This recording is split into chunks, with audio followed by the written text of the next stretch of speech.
Garuda Express, an international courier service.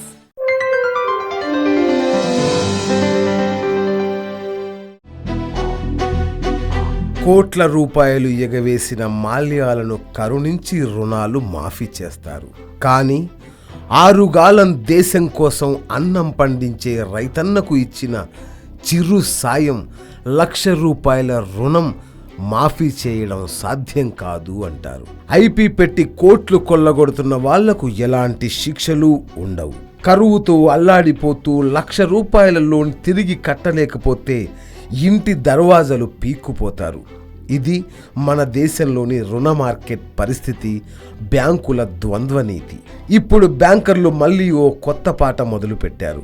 రైతులకు ఇలా రుణమాఫీ చేసుకుంటూ పోతే వాళ్ళు ఇక ఎప్పటికీ కట్టే ఆలోచనలో ఉండరు, కట్టడం లేదు కూడా. క్రమంగా రుణ కిస్తీలను వాయిదా వేస్తూ వస్తున్నారు. ఎలాగోలా 5 ఏళ్లు గడిపేస్తే ఎవరో ఒకరు రుణమాఫీ ప్రకటించకపోతారా అని చూస్తున్నారంటూ బ్యాంకర్లు రైతుల మీద పడి ఏడుస్తున్నారు.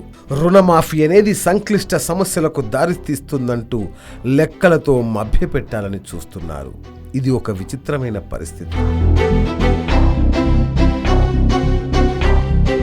రుణమాఫీకి నో అంటున్న మోడీ మాత్రం తన బీజేపీ పాలిత ప్రాంతాల్లో రుణమాఫీకి సై అంటున్నాడు. ఇది మరో విచిత్రమైన స్థితి.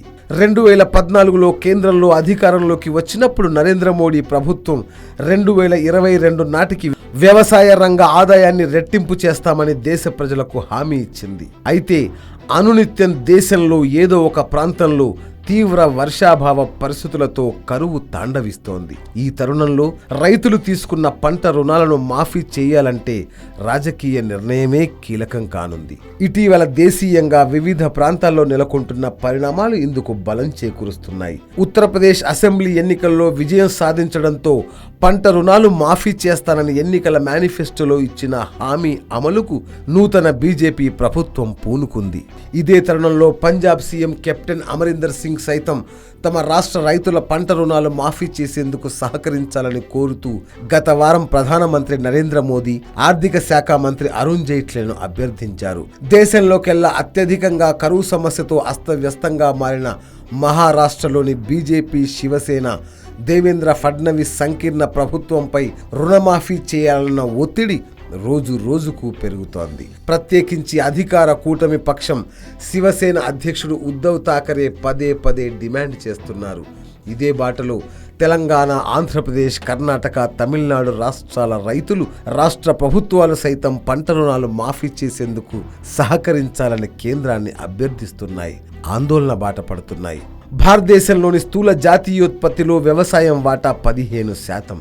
దేశ జనాభాలో మెజారిటీ ప్రత్యక్షంగానో పరోక్షంగానో వ్యవసాయ రంగంపై ఆధారపడి జీవిస్తున్న వారి జీవన సరళిని కూడా వ్యవసాయమే నిర్దేశిస్తోంది. కానీ భారత వ్యవసాయ రంగానికి రుణాల మాఫీ అమలు సరైన పరిష్కారమేనా అన్న సందేహాలు వినిపిస్తున్నాయి. భారీగా ఉన్న శక్తివంతమైన రైతుల ఓటు బ్యాంకును కొల్లగొట్టేందుకు స్వల్పకాలికంగా రాజకీయ పార్టీలకు రుణమాఫీ పథకం ఒక అస్త్రంగా మారింది. కానీ దీర్ఘకాలంలో వ్యవసాయ రంగానికి లబ్ధి చేకూర్చేలా కనిపించడం లేదనే విమర్శలున్నాయి. ఎస్బీఐ చైర్పర్సన్ అరుంధతి ఇలా రుణమాఫీ పొందుతున్న రైతులు పలు ప్రతికూల పరిణామాలను ఎదుర్కొంటున్నారని చెబుతున్నారు.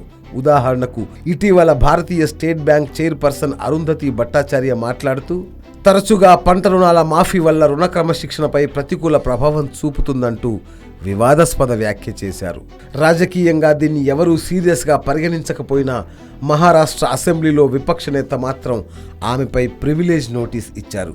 అరుంధతి భట్టాచార్య వ్యాఖ్యలు రైతులను, మహారాష్ట్ర అసెంబ్లీ హక్కులను కించపరిచాయని తన ప్రివిలేజ్ నోటీసులో పేర్కొన్నారు.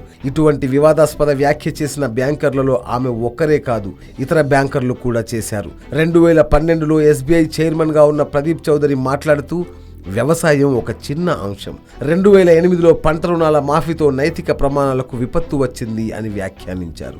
భారతీయ రిజర్వ్ బ్యాంక్ మాజీ గవర్నర్ రఘురామ్ రాజన్ సైతం ఈ అంశాన్ని ప్రస్తావించారు. వరుసగా పంట రుణాలు మాఫీ చేయడం వల్ల రుణ పరపతిపై, క్రెడిట్ మార్కెట్ పైన ప్రతికూల ప్రభావం చూపుతుందని ఆందోళన వ్యక్తం చేశారు. 2008 నాటి యూపీఏ ప్రభుత్వం అమలు చేసిన పంట రుణాల మాఫీ గుర్తు తెలియని పలు తీవ్ర పరిణామాలను తెచ్చిపెట్టిందని ఆర్థిక నిపుణులు చెబుతున్నారు. భారత్లో పంట రుణాల మాఫీపై ప్రపంచ బ్యాంకు నివేదిక ప్రకారం బ్యాంకులు ఇచ్చిన పంట రుణాల మాఫీ పథకం వల్ల రైతులు చాలా వరకు ఇబ్బందులు ఎదుర్కొన్నారని, మధ్యకాలికం నుంచి దీర్ఘకాలికంగా పంటల దిగుబడిపై అది ప్రభావం చూపిందని, ఎందుకంటే బ్యాంకులు ఎంపిక చేసిన రైతులకు మాత్రమే పంట రుణాలు ఇచ్చేందుకు మొగ్గు చూపడానికి దారితీసిందని పేర్కొంది. రుణభారంతో రైతులు పంటలు సాగు చేసేందుకు పెట్టుబడులు పెట్టలేని దుస్థితిలో చిక్కుకున్నారని కూడా ఆ నివేదిక తేల్చింది.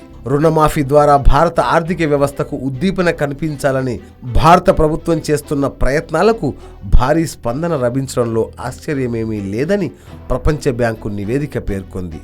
జాతీయ బ్యాంకులు రైతులు తీసుకున్న వ్యవసాయ రుణభారం తగ్గించడం వల్ల ఎన్నికల వేళ రుణాల ఎగవేత క్రమంగా పెరిగిపోతోందని హార్వర్డ్ బిజినెస్ స్కూల్ 2008 నివేదిక పేర్కొంది. తత్ఫలితంగా ప్రభుత్వాల రాజకీయ జోక్యం వల్ల రుణ మార్కెట్ దెబ్బతింటోందని హార్వర్డ్ బిజినెస్ స్కూల్ నివేదిక సారాంశం.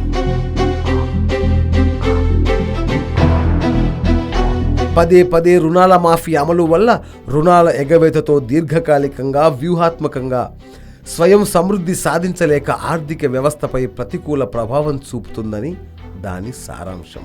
ఉత్తరప్రదేశ్లో పంట రుణాల మాఫీ పథకం అమలు సామర్థ్యం 27,420 కోట్లు ఉంటుందని SBI అంచనా. ఇది యూపీ రాష్ట్ర రెవెన్యూలో 8%.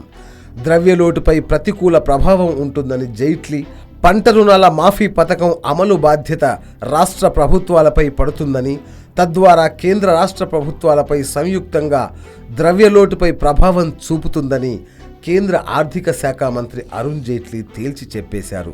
2008లో పంట రుణాల మాఫీ వల్ల దేశవ్యాప్తంగా 3,70,00,000 మంది రైతులకు లబ్ధి చేకూరగా ప్రభుత్వ ఖజానాపై 52,000 కోట్ల రూపాయల భారం పడింది. రుణమాఫీ పరిష్కారం కాదంటున్న నిపుణులు వ్యవసాయ రంగానికి ప్రభుత్వ మద్దతు అవసరమే గాని పంట రుణాల మాఫీ పరిష్కారం కాదని ఆర్థిక నిపుణులు స్పష్టం చేస్తున్నారు. రుణమాఫీ అమలు వల్ల వ్యవసాయ రంగంపై ప్రభుత్వ వ్యయం తగ్గిపోతోంది. సామూహిక పెట్టుబడులు అవసరమైన నీటి కొరత నివారణ, మార్కెట్తో అనుసంధానం, వ్యవసాయ పరిశోధనపై ప్రతికూల ప్రభావం చూపుతుందని నిపుణులు ఆందోళన చెందుతున్నారు. వ్యవసాయ రంగానికి ఎదురవుతున్న సమస్యలు సంస్థాగతమైనవే తప్ప దీర్ఘకాలిక పరిష్కారం అవసరమైనవి. రుణమాఫీ పథకం తద్వారా సంక్లిష్ట సమస్యలకు దారితీస్తుందని ఆర్థికవేత్తలు చెబుతున్నారు.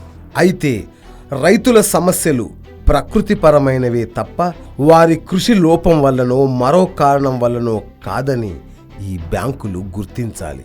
ప్రభుత్వాలు ఓటు బ్యాంకు రాజకీయాలు చేస్తే చేయవచ్చుగాక, కానీ ఐపీ పెట్టి కోట్లు కొల్లగొడుతున్న వారికి లభించే క్షమాభిక్ష పాటిది చేయదు రైతులకు ఇచ్చే రుణమాఫీ. ప్రకృతి చేసే దాడి ఒకవైపు అయితే కల్తీ విత్తనాలు, కల్తీ ఎరువులు ఇలా రైతుపై దాడి చేస్తున్న ఈ చీడ పురుగులను ఏరిపారేసి ప్రకృతి విపత్తులు, కరువు కాటకాల నుంచి రైతులకు రక్షణ కల్పించకపోతే వ్యవసాయం ఎన్నటికీ పండుగ కాబోదు. ఆ మధ్య ఓ నేత అన్నట్లు వ్యవసాయం దండగ, పండగ కాదు అని నమ్మాల్సి వస్తుంది. ఇప్పటికే ఏ రైతు కొడుకు రైతుగా మారాలని కోరుకోవడం లేదు. ఆ రైతు కూడా తన బిడ్డలు వ్యవసాయం చేయాలని కోరుకోవడం లేదు. మరి ఈ దేశానికి అన్నం ఎవరు పెట్టాలి? బక్క రైతులపై బ్యాంకుల చెత్త నివేదికలు ఆపి వారిని ఆదుకోవడంపై దృష్టి సారించాలి. అప్పుడే ఈ దేశం అన్నపూర్ణ అవుతుంది.